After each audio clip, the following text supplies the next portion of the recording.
Ola was also, he left the tavern. Spear, go to our timeline. You should see the link there. Go to our timeline. The link is there. Just press it.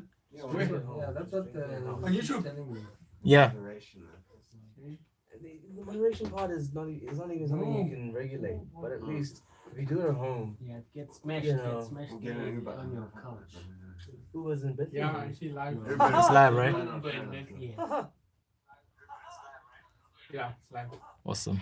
And then the picture's fine, right? Yeah. Alrighty, cool. I'm sure it's Taxify out there.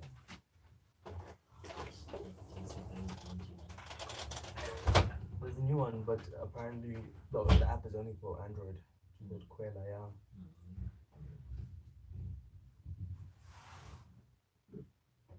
This thing soundproof pretty well, isn't it? Good evening, folks. Testing 1 2 1 2. Apparently today we're live on YouTube for the first of these. So yeah, if you're joining us on YouTube, thank you so much for tuning in. And if you're on Twitter, welcome to you too. And of course, this will be coming out later as a podcast on all the available channels. You're checking out the Front Runner Football Show with me, Gamza Mbata, and today I have a two-man panel in John T. Mark joining me. And I've also got Mazola in the house. Gents, thank you so much for taking time out of your busy schedule. It's a rainy, wet evening in Joburg with the prospect of football happening tonight. So let's try and wrap this one up so we can see how that battle at the top of the table pans out between Mamelodi Sundowns and Orlando Pirates in Orlando. Okay, so let's start with obviously the big news of the day. And we'd like to extend our condolences to a young player. Yanji was on his way at the end of the season to go join Bits on a free transfer, but all of that curtailed after he was declared dead after a car accident in the early hours of this morning. September Yanji, the player in question. And yeah, it's sad because it's not the first time, and I'm sure it won't be the last, that we attribute a road death to taking the life quite early of a footballer in this country. And I guess a double blow for Free State Stars, who in recent times had Richard Henyekani also suffer the same fate. Yeah, I mean, as a man from the Free States, I can only imagine. Yes, he's done his contribution, and the season's not over. They would have appreciated having him around, even though he was going on to greener pastures with the Bidvest move. Yeah, I think just obviously to send our condolences to the family, his teammates, and the club, or Free State Stars, and his would-be club, Bidvest.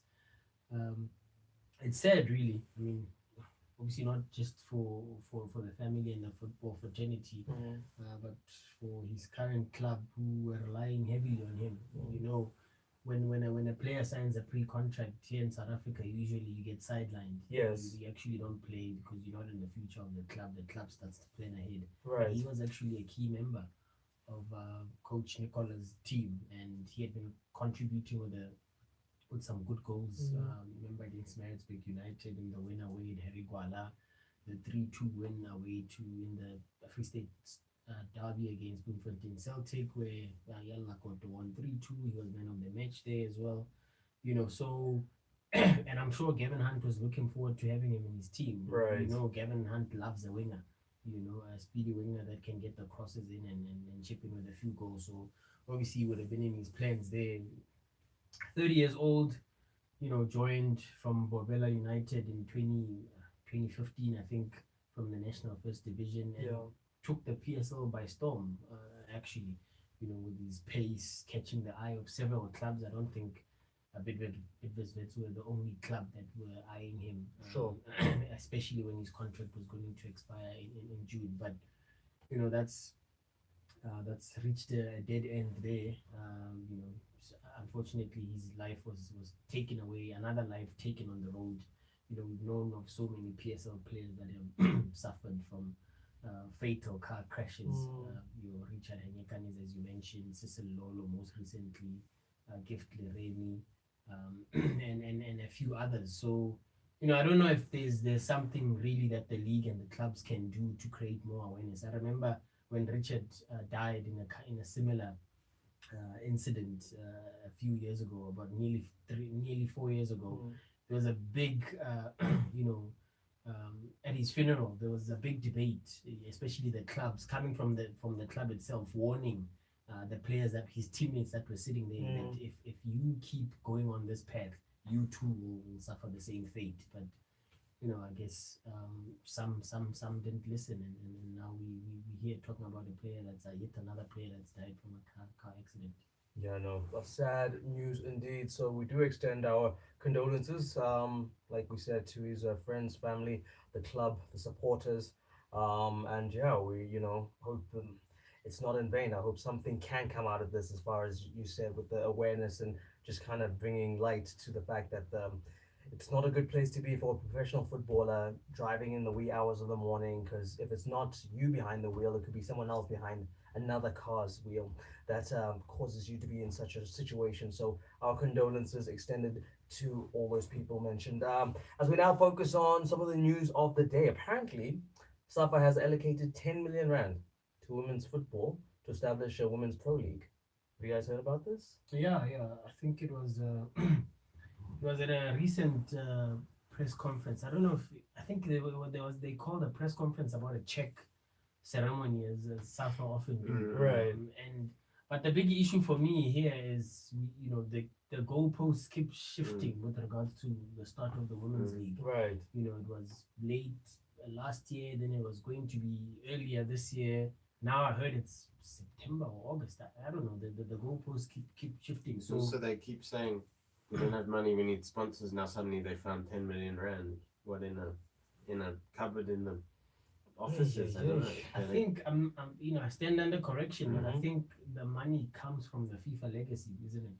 The so trust, taking that. the trust fund, Right. which they are trying to go, because apparently there is no sponsorship and there is no money. The Sasol sponsorship on its own cannot, carry the load of The women's team and the league, the women's team and the league. So I think they've kind of taken money from the legacy trust. But I stand under correction. But I think I read a story along those lines. I might have to just double check on that. Well, let's hope that it is true, because it would be something welcome in growing the women's game. Do you think there's enough interest, and would there be enough traction? I think there will be. I think women's football is growing immeasurably. It's probably the fastest growing element of football, if you look at it in that way. Certainly in terms of the way football in Europe and the Champions League in Europe and the game globally is growing, and South Africa have qualified for the World Cup for the first time, and you'd think that there would be sponsors that would be keen to come on board for that. I certainly know that players have their own, like Janine van Veek have had sponsors come on board, but it would be great to see like sponsors get behind the Banyana team in the way that they would the Bafana team if they qualified for a World Cup. Right. Obviously, There always seems to be like a wait and see approach with the women, doesn't there? yeah, I think it's always market value, and the sponsors are not going to invest in something they don't think they can get the full value from, and it's that kind of thing. So I think maybe people are keeping an eye on it just to see how it develops, but it would be good if someone would take, and it might be a gamble in the beginning. I mean, obviously Sasol have to be commended because they've put their weight. They actually moved away from the men's under 23 side and they went from the men, if you like, to the women. They went behind Banyana, and they've got to 2 Olympics in a row. They've got to the World Cup, so the results are there on the field. I think it would be nice to see a bit more money, and it's never going to be at the moment measurable to the men's game just because of popularity. Yeah. But it'd be nice for someone to come on board and invest a bit more money, and also for SAFA to throw their weight. So I think you have to say it's a good thing that they're putting the 10 million in. Yeah. If they are putting it in, and if the Pro League does indeed come to fruition, because as Mazola said, there seems to be sort of the timeline seems to be shifting all the time with when it's starting. Yeah. I think he's got the scoop. Yeah, I found that story. It is from the Legacy Trust. The amount that's been taken out is 96 million, which 19 million will go towards the junior national teams and 10 million to the women's league, which is scheduled to kick off in August on Women's Day. Huh. So that's what I was talking about, that the goalposts keep shifting. Keep shifting. I mean, we've been given, from my recollection, we've been given about 3 different dates since the first announcement that Right. there was going to be a women's league that's being launched in 2019. So my math is right, I'm also missing about 60 million rand from that little summation. Where's the rest of it So, going? okay, let me from the top. There will be. So it's 96 million that's Uh-huh. being allocated from SA's share of the profit from hosting the World Cup. Okay. There will be 53 million left from the original 450, and Okay. 96 will be spent by SAFA throughout the year.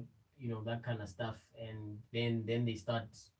You know, So it's taking miscellaneous. Yeah. Under miscellaneous. You never know, and this is where, you know, okay, I'm getting off topic now, but these scandals. Yeah, you know, I knew that's where Yeah, you were going with it. with, Yeah. with Leslie CDB having come out to say there must be an investigation into the SAFA finances and all of that, but they, you know, Danny Jordan has come out before to say we're an open book. If anyone from the media wants to come and have look at our financial records, they're free to do so. You know, we've got people looking after the legacy trust, because there's been questions over and over about The utilization of the money. of that money from SA's share of the world hosting, the profits of hosting the World Cup. Well, now we're hearing that, and I think some of it was used for Fun Valley, you know, the technical center. But I've been to Fun Valley last year, and yeah, it doesn't look like any money has made its way to Fun Valley. But anyway, that's a topic for another day. You couldn't leave it.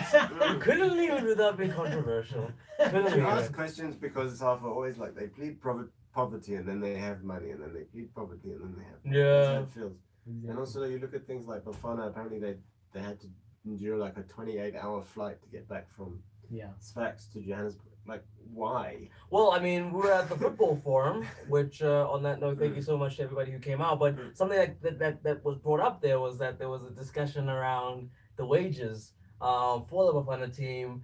Before they left, they had to get a bit of a down payment. Yeah. So whoever runs the books just needs to find a better system. And isn't it funny that how Jonty and I were at the airport, and the acting CEO looked us straight in the face and said money has never been an issue for the national team. Wow. You know, so only to find out a few days later when we were at the forum that the players were, you know, and their representatives were locked in meetings with SAFA, with the players threatening to go on strike. I mean, it's crazy. It's okay. it's crazy. Okay.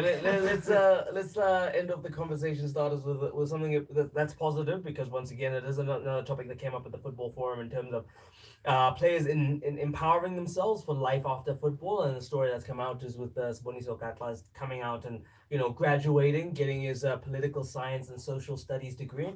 That's a good news story. Yeah, I actually bumped into Pa a few weeks ago at some indoor event, and he was the ambassador of that small tournament. And I kind of, you know, just a casual chat asking him, Pa, what are you doing? You know, and he was like, don't ask me if I'm officially retired. Right. But one of the things that come out was that he's studying, you know. What he didn't tell me is that he was about to graduate. Right. But he did mention that he was studying, and he's looking for something to fall back on. And he's got a degree from, you know, Wits University, you know, proud Witsi there. I'm also a Witsi. So it's a good thing and it's inspiring as well. I mean, this is a player that's played at the highest level. Sure. You know, he's played at the World Cup, Confed Cup. He's played in Belgium. He's played for Kaiser Chiefs. You know, he's won 2 titles, I think. Yeah. And now even before he's 35, you know, he's already like racked up a he's degree. already looking forward to say so many. I think one of the things that he said was that so many of his teammates, he's seen so many of his teammates and former teammates go broke after retiring from football, and he kept wondering, how is this possible? You know, when he does the maths, calculating the amount of money that they've earned from when they turned professional, from some could be as early as 16, right, some maybe later in their 20s, but the amount of money that you would have spent in a career, maybe spending 13 to 15 years, it's just mind-boggling how you all of a sudden end up penniless. So he wanted to do something about him, and well done to Pa. No, well done to him indeed. As we now put all the, I guess, tidbits of information and news that have come out to the side and focus on what was really the business of the weekend, and maybe starting last week in the middle of the week was the Nedbank Cup. Cape Umoya taking on TS Galaxy Umoya at home at the Athlone Stadium. started well, but then Dan Madisela was able to turn it around and, had one of his famous runs down the touchline as he celebrated, progression to the last four. I mean, it's a big result for them because it doesn't seem like either of these sides are going to do anything about a promotion run as far as the National First Division is concerned. But this could be one of those where they dare to dream, John. Yeah, it's a nice bonus, and it's always nice when the Nedbank throws up a fairy tale story. Not for the sponsors at the final. Not for, maybe not for the sponsors, but I think for the tournament though. I mean, and that's what the Nedbank Cup should be all about: is these teams getting a chance to punch against the big boys, if you like. So now they're playing Arrows, and they've got a good chance. And I think for Dan Menisella, he'd love to face Chipper United in the final I'm sure. to have a bit of a chance at revenge or whatever it might be, because he's been in and out of that club and maybe not treated very well by them. So he's got a chance now to show what he can do, and really prove a point in the final if they get there. I mean, that's all permutations. Obviously, you've got Steve Compella potentially playing Kaiser Chiefs as well, which is interesting in itself. But yeah, they did well, and it's good for them to win it at Amoya. And I think they're a budding team. I think they only came into fruition this year.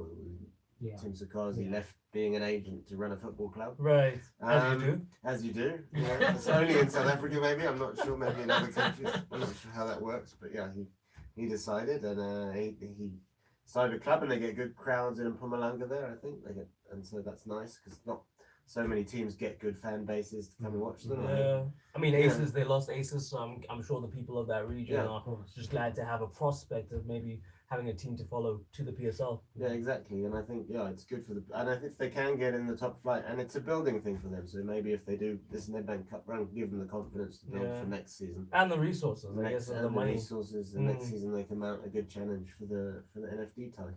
Okay, well, congratulations to them. I guess it's always interesting and good to have teams from the lower divisions come into this competition, especially at such a late stage. As we now look at Bloem Celtic and Golden Arrows Celtic, once again, same case here as Cape Amoya at home, but just not able to get the results. Steve Compella, once again, I guess coming now to haunt his former team and get a good result with that Arrows. Yeah, and I think it was also a bit of revenge as well because I think earlier, just after Steve had joined Golden Arrows, Celtic did beat them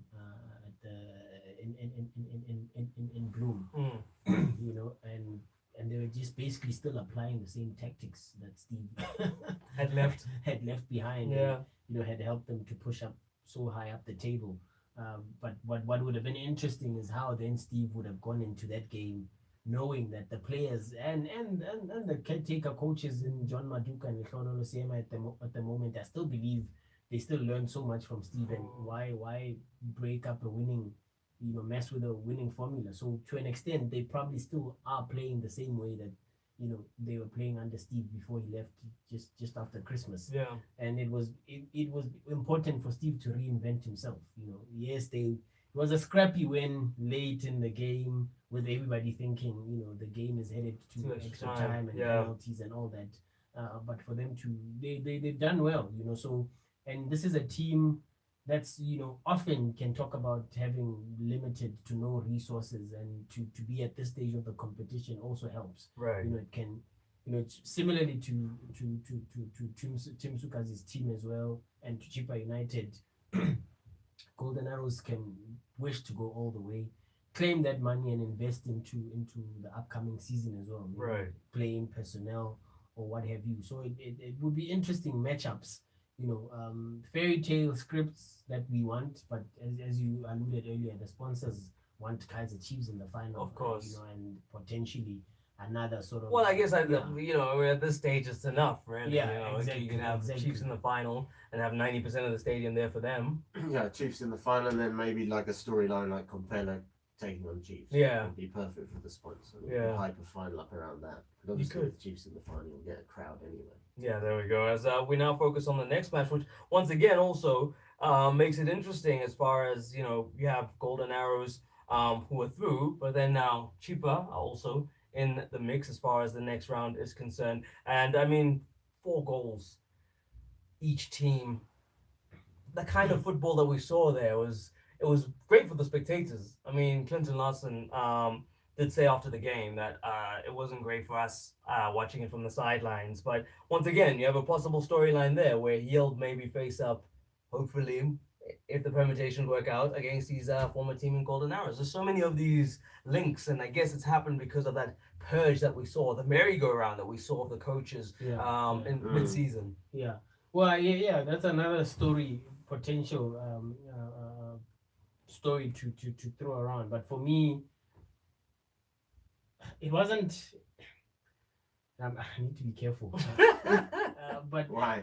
look, the thing is, I don't want to be too harsh, but obviously, an 8-goal thriller is, for the spectators, it's bang for your buck, It's amazing. Yeah. But if you, from a tactical point of view, you're watching, you're thinking, what in the world? What kind of schoolboy defending is this? I mean, you had Darren Keat a week earlier. He could save a marriage. He could save. Yeah, the memes were endless. He could save ESCOM. Yes. He could whatever. And then he concedes 4 goals. And it builds up on his history. Prior to that game, I think he'd also been leaking like a rusty bucket. You know what I mean?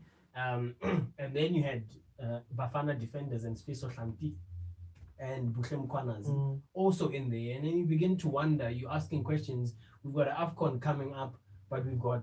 He's going to be the guy. These going to be the guys that are going to do the job. Yes, Libya's another story. They were set up maybe to defend a particular way. But at the same time, you're just asking yourself questions. And then you have Clinton Larson on the other hand.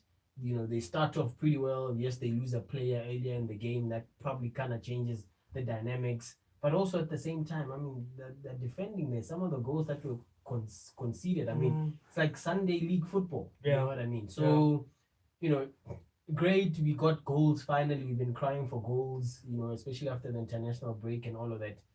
But for me, it was just a show of just how not to defend, But hopefully they will be hoping as they head into the semi-finals, they can shut up shop a little bit better, Chippa United, because they're the team that's through. It would have been same concern for Vets if they had been the team that's going through, and they're facing Orlando Pirates on their Saturday. defense has been leaking like a rusty bucket for a while. Yeah, for sure.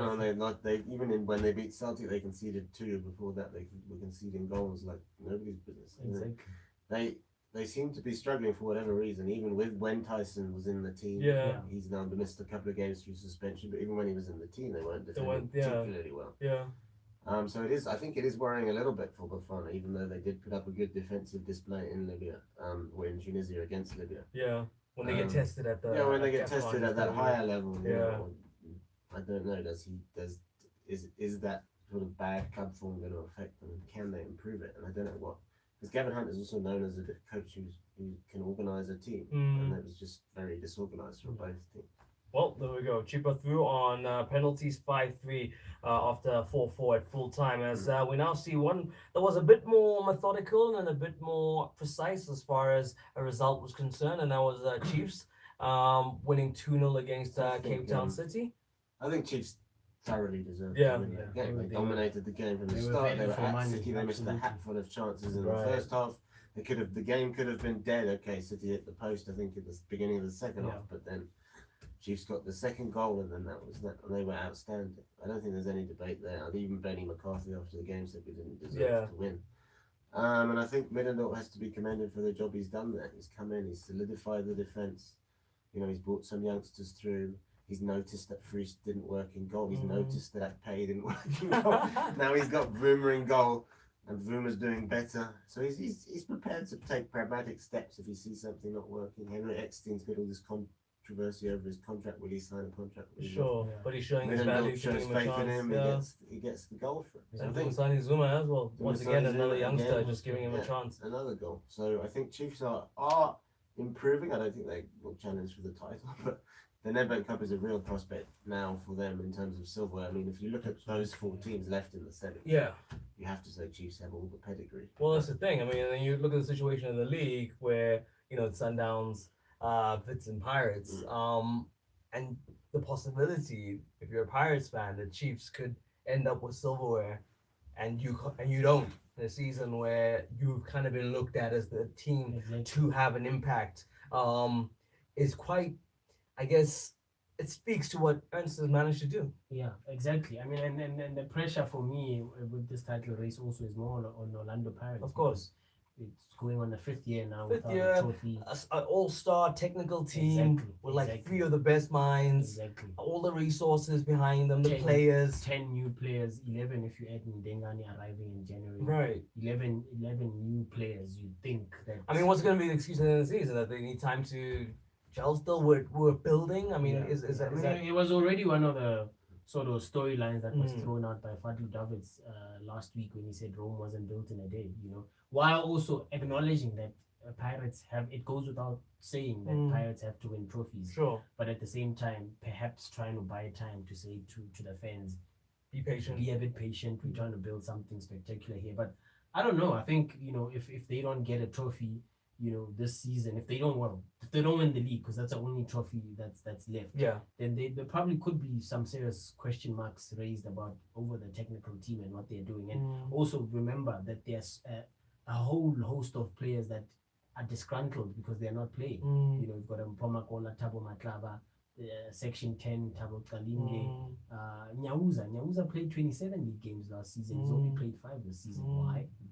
It's just not clear. Mm. So there's that. So the clear out on the horizon, surely. Possibly. I think possibly there could be a clear out on that. It wouldn't make sense for any of those players To stay, yeah. to stay, especially if Pirates finish, and it looks like they'll finish in a CAF competition spot, Mhm. that being Champions League or Confed Cup. So they'll have the ability to, or the possibility of playing in another continental tournament again next season. Right. They'll have the same dynamics as this season. Yeah. So will the players stick around to think again? Oh, we'll be given a chance next season, and Pirates are gonna sign again. No, They're not no. gonna go into a new season without signing new players. They're gonna sign again. Otherwise, the fans are gonna cry and say, you don't win anything, and then you go into a new season, you sign 0 players. It does not make sense. So there'll possibly be a clear out. But on Ernst, Ernst has, in my interpretation of whatever he's usually saying in post-match press conferences since he arrived at Chiefs, is that in his second spell he's determined to bring out a surprise element. He's determined to not be as predictable as he was Yeah. in the first time around. And mind you, it's a long time ago. He was new in the game, new in South Africa. He didn't quite grasp. I mean, remember what happened with Shoes Mushwe, with Skarango. Right. He didn't quite understand that, but now he's embracing a player like XTN. In fact, it looks like he's the one that's insisting that He must express himself. he must express himself, and then maybe the club should offer him a contract because he's brought him in back playing, and he was the key man. I mean, even Benny said it after the game that XTN was the key man for them. I don't think Benny saw that coming. Right. I don't think he expected XTN to play. He had missed 2 games before the international break, and I didn't think he expected Ramatlon Pakele to be subbed at halftime for Dumisani Zuma. So it's all those elements where Middendorp was outsmarted his counterpart to actually get the win, and Chiefs were value for their money. They've been very inconsistent even in Middendorp's term now since he arrived in December. But I mean, you have to take your hat off for that performance against Cape Town City. Probably should have been 3 or 4 in the first half alone. Right. So a masterclass there from Ernst, and for someone like Benny, who he's done the coaching thing the right way. He knows what it takes to be a good team. For him to be in awe, it also just goes to show that on the day, and maybe with this rest of the season, pre-season, could make things interesting as far as what Chiefs offer the league next season. Yeah, I think so. I think they have to stick with Middendorp, and I think if he gets to work with a squad and maybe gets a few players that he wants, his signings, if you like, then it can go well for Chiefs. Obviously, you got to be careful because always there's an upturn when a new coach comes in, especially after players are depressed. Salinas obviously just wasn't working for Chiefs for whatever reason. He comes in, there's usually a new coach syndrome or whatever you want to call it, where the team starts going up. And then the next season is usually actually the true test of how successful they are going to be. The Chiefs should win the Nedbank Cup, and that will also give them a great confidence booster. I say should, you don't know in South African football anything's possible, and Chipper are a very dangerous semi-final opponent for them. But on the subject of City, they won the MTN 8, if I'm not mistaken, earlier this season. they've had a very successful season with Benny. I don't think they should worry too much about getting knocked out. They've just had a month where they beat Sundowns, they beat Wits. You know, they've shown that they can compete with the big boys, if you like. Sure. And And I guess now it's almost like Chiefs is trying to do the I same. mean, Benny hinted maybe they were just a little bit knackered or whatever it was when this game came around, when I heard his comments after the Chiefs game as well. So, you know, I think, you know, again, they can still win the league, you know, so that would be ridiculous if they could do that. but they could. But yeah, mathematically. But yeah, and I think Benny's done a great job there. And no, I don't think he should be criticised too much for losing to Chiefs. Yeah. Okay. Well, Sorry. don't want to be on that. That was a cold call, everyone. Don't answer those. Okay. Yes. The DA Don't probably. worry. So there we go. The draw. It's Cheaper versus Chiefs and Golden Arrows up against TS Galaxy. I mean, Arrows must fancy their chances as well in a draw like that. But I guess with the whole thing, when you're a PSLC team, it's always that, you know, the unknown, you know, component. Even though, I mean, I'm sure Steve will know, you know, what kind of game Dan plays. Dan is a very, you know, we know his style of football. The teams will go at you. He plays an expansive game. And I guess, you know, with the quality of a PSL team, Steve should be able to make it happen. Yeah, definitely. I think Steve will have a lot of intel on Dan, not only from his days at Cheaper United, but also the fact that they share the same agent as well. Okay, yeah, there we you go. know, they're in the same stable, so they know each other from even just being, you know, a client of one agency. And I think just that those dynamics there already, there's so much you can go on there. And Steve prides himself with, you know, video analysis and, you know, delving deeper into how the opposition play and stuff like that. And I think with the brand of football that the two teams play, I think it's going to be, you know, entertainment value for sure. You know, if I were to pick which team, it would also be difficult. But I think, you know, I'm seeing a Golden Arrows Kaiser Chiefs Cup final here. But having, you know, noted what John T said earlier, that Cheaper are a tricky opposition for Kaiser Chiefs, For sure. especially in the Eastern Cape. I think the game's probably going to go to Nelson Mandela. I don't see it going to East London, Right. you know, because of, you know, maybe security concerns or that kind of stuff. Maybe the pitch is too small and that kind of stuff. So probably headed to the Nelson Mandela Bay Stadium, and I think Chiefs have a real opportunity to end the drought here. Okay, so I there see you it, go. I see 1st of it. April. That's your call for the final. I'm just. What's your I'd answer? say I know Arrows we'll Chiefs come as back. well. I mean, Arrows Chiefs is the one that I would pick. Yeah. So I was put my head on the block. Right. I think that Chiefs will beat Chipper, even though Chipper are a dangerous opponent for them, and I think Arrows will beat TS Galaxy. Although that game will be very tight. I don't think it'll be a hammering by any means. But Yeah. I think that Propeller's got a good thing going at Arrows, and I think that they'll come through that one. Okay, cool. Just for the producers, make a note, guys. 1st of April was the show where the two gentlemen put their heads on the block as far as who's gonna be in that final. And once we get it right, then we'll go to picking who wins the final. Let's see how well you do round by round. And then we have that game that is tonight happening in the ABSA Premiership. What a great way to start the month. You know, obviously it's gonna be on a somber note with a minute of silence, but after that, when it starts, you know, it's time to do the business. I mean, could we ask for two more exciting and interesting teams to be watching at the stage of the season going up against each other? Yeah, I think also, you know, the coaches are trying to play it down, especially from a Pirates point of view, that it's not, you know, it's by not by any stretch of the imagination a potential title decider, but I think they're wrong. I think this is going to have a huge say in where the title goes. And we know that Mamelodi Sundowns have a good track record against Orlando Pirates. Orlando Pirates haven't beaten Mamelodi Sundowns in their own backyard in some time now. Right. And they'll be feeling the pressure. Look, Orlando Pirates are playing Wits, also a big game a few days later. But Mamelodi Sundowns are playing 8-time CAF Champions League winners a few days later. So if you're a betting man, what do you think Pizzo's gonna do? You know, you know, but Pizzo's probably likely to be happy with only a point. If he gets away out of Soweto with a point, I think he'll be happy. You know, and he may have he may set up his stall a little bit different. Anthony Lafaux is out injured.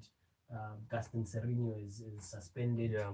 I'm hearing that Villa has made the 18-man squad, could potentially make a return, but maybe the magnitude of the game is too big for him to come back from a long-term injury and play. Yeah. But having said that, you never know. And Jeremy Brockie also unavailable, but I don't think he's in the plans to play. I don't think he would have started. I don't think he would have started or probably even made the bench.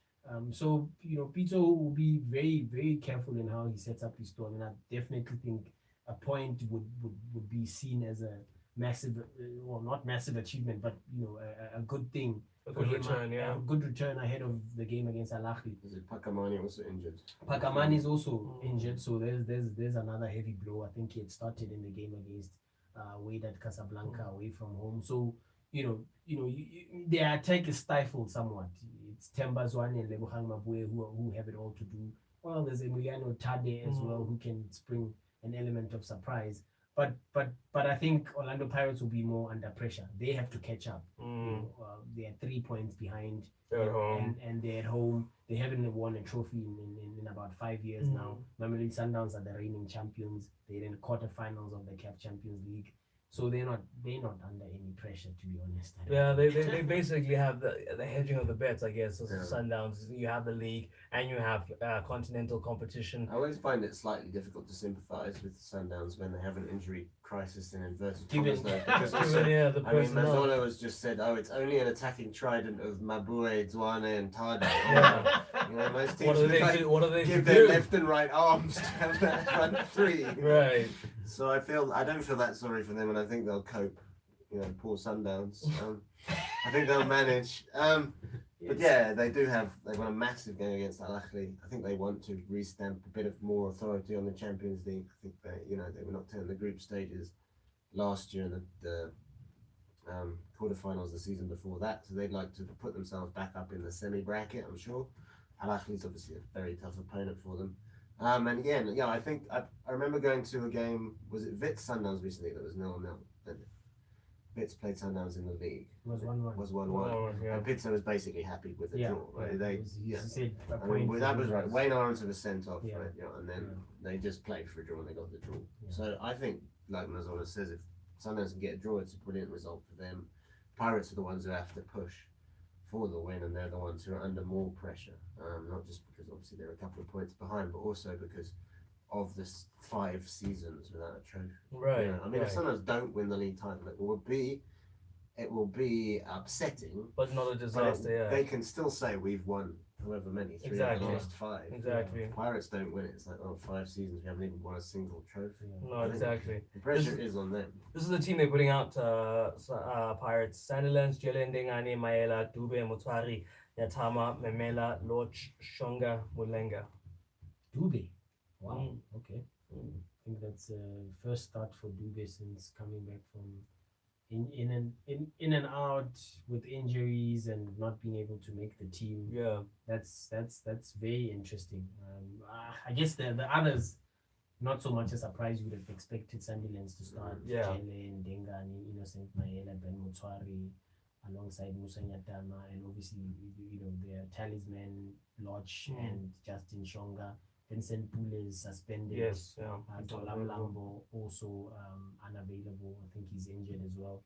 So no surprises there, but apart from Togoze Sidube, obviously, having not played, I don't think he's played this year at all. Right. Which has always been, going off topic again, but this has always been the thing for me with Orlando Pirates, and especially with important games, bringing in players that haven't featured at all. Right. I mean, you could argue that they've done their technical analysis and they think Dube will add more value, coming in. But Right. Dube hasn't really kicked the ball in a long time. They did the same with throwing in young Marcelo in an all-important game in the Champions League against FC Platinum, and it was a disaster. Sure. They had to come back from 2 goals down.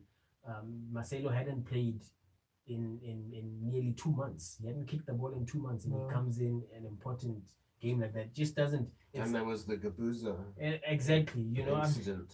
It's those kind of things where players come out of nowhere and they play. And I understand if you're a tactician, you'd argue that certain players, you can bring them in Bring a spark. for a spark on that day, and maybe this is one of it. I mean, the games kick off at 7:30. Let's wait and see. But I think that might be a possible error there from the coaches. I'm gonna make a note again. 1st of April. Was it a possible error? As we await what should be a It's not an April cracking Fool, game. that team. It is the team. No, that is the team.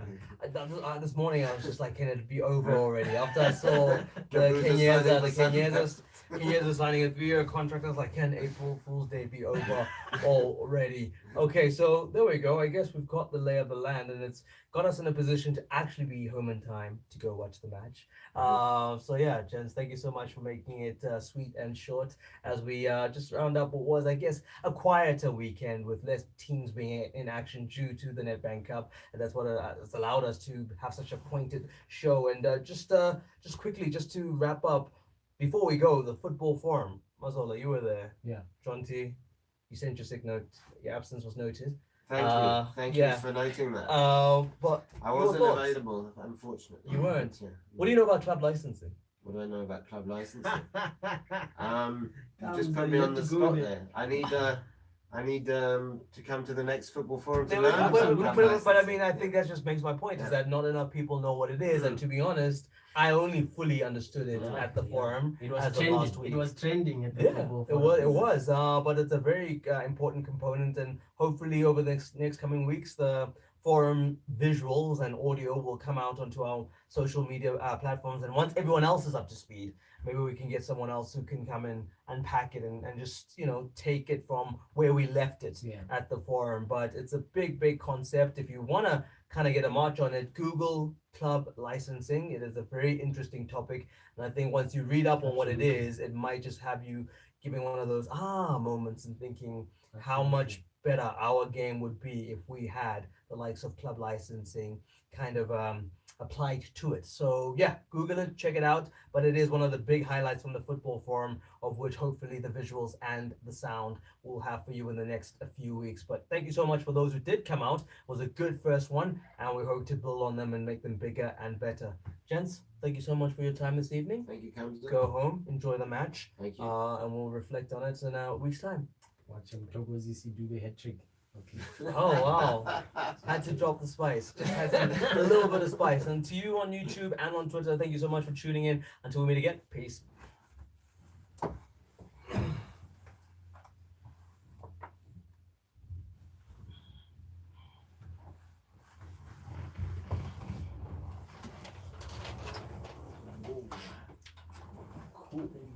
Thank you. Cheers. Thank you.